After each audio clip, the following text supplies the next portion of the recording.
ಎಲ್ಲರಿಗೂ ಯೂಟ್ಯೂಬ್ ಚಾನಲ್ಗೆ ಸ್ವಾಗತ. ಈ ಒಂದು ವಿಡಿಯೋದಲ್ಲಿ ನಾವು 8ನೇ ತರಗತಿ ಸಮಾಜ ವಿಜ್ಞಾನ ಅಧ್ಯಾಯ 27 ಜೀವಗೋಳ ಇದರ ಪ್ರಶ್ನೋತ್ತರಗಳನ್ನು ನೋಡೋಣ. ಮೊದಲನೆಯ ಭಾಗ, ಈ ಕೆಳಗಿನ ಪ್ರಶ್ನೆಗಳಿಗೆ ಸಂಕ್ಷಿಪ್ತವಾಗಿ ಉತ್ತರಿಸಿ. ಮೊದಲನೆಯ ಪ್ರಶ್ನೆ, ಪರಿಸರ ಎಂದರೇನು? ಉತ್ತರ, ಎಲ್ಲ ಜೀವಿಗಳು ಜೈವಿಕ ವಸ್ತುಗಳು ವಾಸಿಸುವ ಸುತ್ತಲಿನ ಸನ್ನಿವೇಶವನ್ನು ಪರಿಸರ ಎನ್ನುವರು. ಎರಡನೇ ಪ್ರಶ್ನೆ, ಜೀವಿ ಪರಿಸರ ಶಾಸ್ತ್ರವನ್ನು ವ್ಯಾಖ್ಯಾನಿಸಿ. ಉತ್ತರ, ಜೀವಿ ಪರಿಸರ ಶಾಸ್ತ್ರವು ಜೀವಿಗಳು ಮತ್ತು ಅವುಗಳ ಭೌತಿಕ, ರಾಸಾಯನಿಕ ಮತ್ತು ಜೈವಿಕ ಪರಿಸರಗಳ ನಡುವಿನ ಸಂಬಂಧವನ್ನು ವಿವರಿಸುವ ವಿಜ್ಞಾನವಾಗಿದೆ. ಮೂರನೇ ಪ್ರಶ್ನೆ, ಪರಿಸರ ಮಾಲಿನ್ಯದ ವಿಧಗಳನ್ನು ವಿವರಿಸಿ. ಉತ್ತರ, ಪರಿಸರ ಮಾಲಿನ್ಯದ ವಿಧಗಳು ವಾಯುಮಾಲಿನ್ಯ, ಜಲಮಾಲಿನ್ಯ, ಮಣ್ಣಿನ ಮಾಲಿನ್ಯ, ಶಬ್ದ ಮಾಲಿನ್ಯ. ಮುಂದಿನ ಪ್ರಶ್ನೆ, ಜಲಮಾಲಿನ್ಯವನ್ನು ನಿಯಂತ್ರಿಸಲು ಕೈಗೊಂಡಿರುವ ಕ್ರಮಗಳಾವುವು?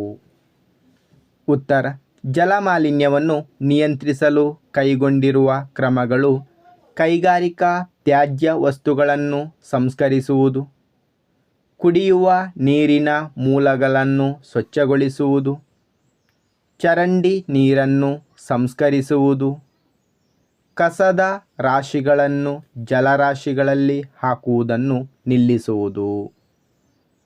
ಮುಂದಿನ ಪ್ರಶ್ನೆ, ಜೀವ ವೈವಿಧ್ಯತೆ ಎಂದರೇನು?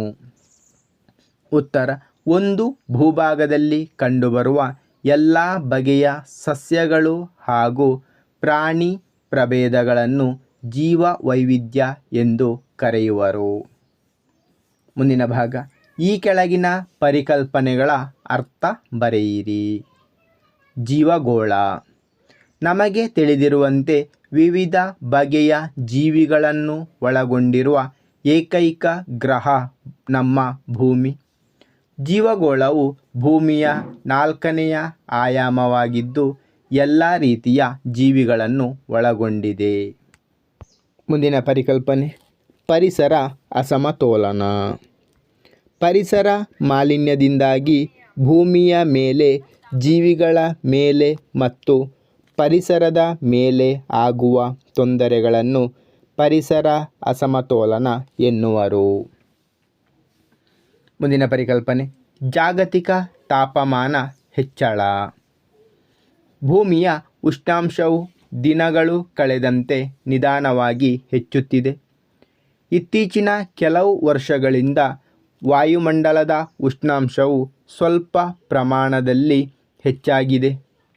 ಇದನ್ನೇ ಜಾಗತಿಕ ತಾಪಮಾನ ಹೆಚ್ಚಳ ಎಂದು ಕರೆಯುವರು. ಮುಂದಿನ ಪರಿಕಲ್ಪನೆ, ಹಸಿರುಮನೆ ಪರಿಣಾಮ.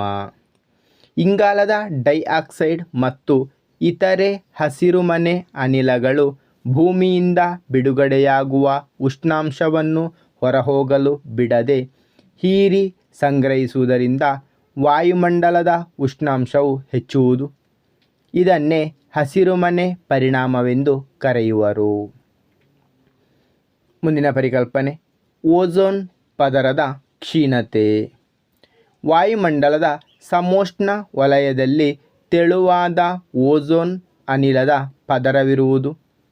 ಇದು ಸೂರ್ಯನಿಂದ ಪ್ರಸರಿಸುವ ಅತ್ಯಂತ ಅಪಾಯಕಾರಿಯಾದ ನೇರಳಾತೀತ ಕಿರಣಗಳನ್ನು ಹೀರಿಕೊಂಡು ಭೂಮಿಯ ಮೇಲಿನ ಎಲ್ಲ ಬಗೆಯ ಜೀವರಾಶಿಗಳನ್ನು ರಕ್ಷಿಸಿದೆ. ಇತ್ತೀಚಿನ ವರ್ಷಗಳಲ್ಲಿ ಹವಾನಿಯಂತ್ರಕಗಳು, ರೆಫ್ರಿಜರೇಟರ್, ಸ್ಪ್ರೇಯರ್, ಸುಗಂಧ ದ್ರವ್ಯಗಳ ಬಳಕೆ ಮುಂತಾದವುಗಳ ಅಪಾರ ಬಳಕೆಯಿಂದ ಕ್ಲೋರೋಫ್ಲೋರೋಕಾರ್ಬನ್ಗಳು ಹೆಚ್ಚಾಗಿ ಬಿಡುಗಡೆಗೊಂಡು ವಾಯುಮಂಡಲದ ಓಝೋನ್ ಪದರವನ್ನು ತೆಳುವಾಗಿಸುತ್ತಿವೆ. ಮುಂದಿನ ಪರಿಕಲ್ಪನೆ, ಆಮ್ಲ ಮಳೆ. ಮಳೆಯ ನೀರಿನಲ್ಲಿ ಸಲ್ಫ್ಯೂರಿಕ್ ಆಮ್ಲ ಮತ್ತು ಇಂಗಾಲದ ಮೊನಾಕ್ಸೈಡ್ ಮುಂತಾದ ಆಮ್ಲಗಳು ಹೆಚ್ಚಾಗಿರುವುದನ್ನೇ ಆಮ್ಲಮಳೆ ಎಂದು ಕರೆಯಲಾಗಿದೆ.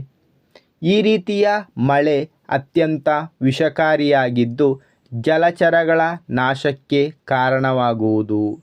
ಅಲ್ಲದೆ ಆಮ್ಲೀಯ ಮಳೆಯಿಂದ ಅರಣ್ಯಗಳು, ವ್ಯವಸಾಯದ ಬೆಳೆಗಳು, ಕಟ್ಟಡಗಳು, ಸ್ಮಾರಕಗಳು ಮುಂತಾದವು ಹಾಳಾಗುತ್ತವೆ. ಧನ್ಯವಾದಗಳು. ಇಷ್ಟವಾದರೆ ಲೈಕ್ ಮಾಡಿ, ಶೇರ್ ಮಾಡಿ. ಹೆಚ್ಚಿನ ವಿಡಿಯೋಗಳಿಗಾಗಿ ಚಾನಲನ್ನು ಉಚಿತವಾಗಿ ಸಬ್ಸ್ಕ್ರೈಬ್ ಮಾಡಿ.